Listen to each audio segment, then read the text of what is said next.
తప్పే తప్పే. అక్రూరుడు శ్రీకృష్ణ పరమాత్మకి పరమభక్తుడు. అటువంటి అక్రూరుడి గురించి ఇవాళ మనం తెలుసుకుందాం ఈ వీడియోలో. ఆయనకి అత్యంత సన్నిహితుడు.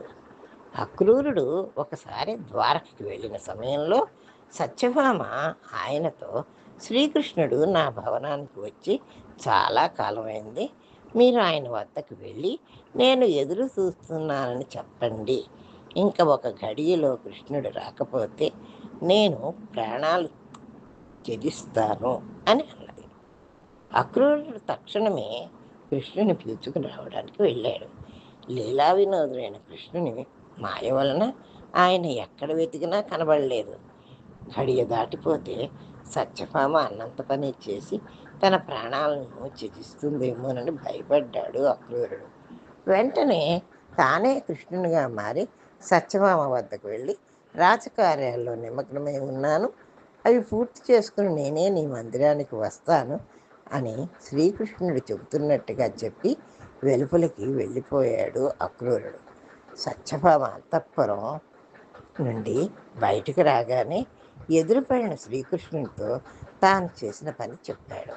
శ్రీకృష్ణుడు అక్రూరుడు చెప్పింది విని, భామ మొండి పట్టుదల తప్పు, ఆమెను సంతుష్టురాలను చేయడానికి నీవు చేసిన తంత్రము తప్పు, ఇద్దరూ ఇందుకు తగిన దండన అనుభవించక తప్పదు, వచ్చే జన్మలో నీవు అంధుడవే జన్మిస్తావు.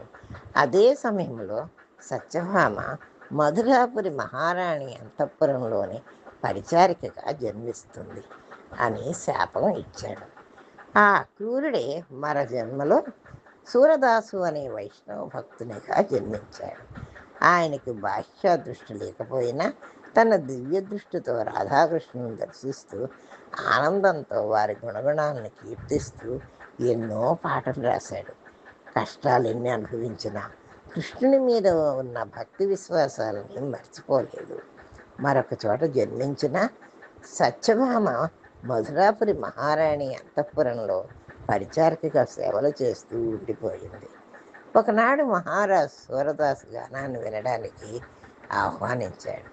సూరదాసు తన భక్తి కీర్తనలను ఆలపించి అందరినీ ఆనందంలో ముంచెత్తాడు.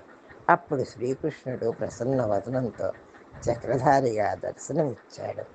అంతవరకు గత జన్మలో చేసిన తప్పిదాలని శిక్ష అనుభవించిన సూరదాసును రాజుగారి కొలువులో సేవలు చేస్తున్న సత్యభామని కరుణించి తనలో ఐక్యం చేసుకున్నాడు.